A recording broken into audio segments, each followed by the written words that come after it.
Hi, this is Kaushik Ranchod here, coming to you live. Today we're going to talk about a case study, what to do when you get an RFE for a hardship waiver.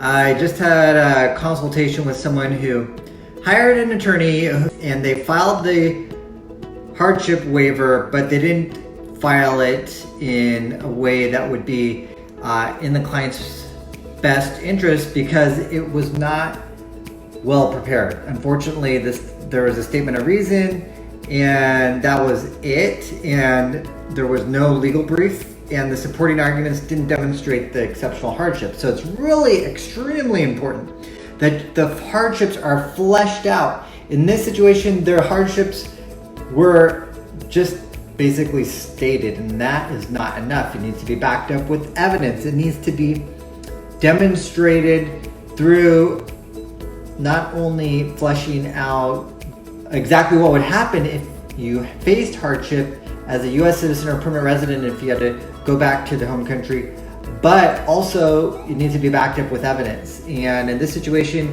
it was just unfortunately statements that were written by the actual applicant, and the applicant did the best job that they could, but the attorney really did not, it appeared to me, provide guidance or do anything that would take it a step above to result in an approval. Now, sometimes requests for evidence, they do happen, but they can be prevented in many situations, or even if you get a request for evidence, it'd be easier to respond if the case was thoroughly prepared. In this situation, the case wasn't thoroughly prepared, so the request for evidence is going to be very difficult to substantiate and build. Basically, the whole new case needs to be built because nothing was done on the forefront. So it makes it much more difficult if nothing was done. Now, if the attorney does prepare a very thorough case from the get-go, then it's a lot easier to respond to the request for evidence.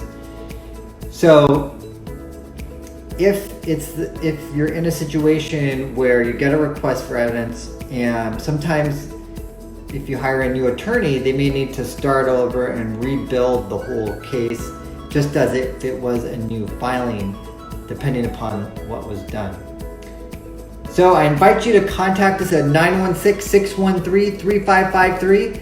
If you do get a request for evidence, don't worry, you can respond to it and get an approval.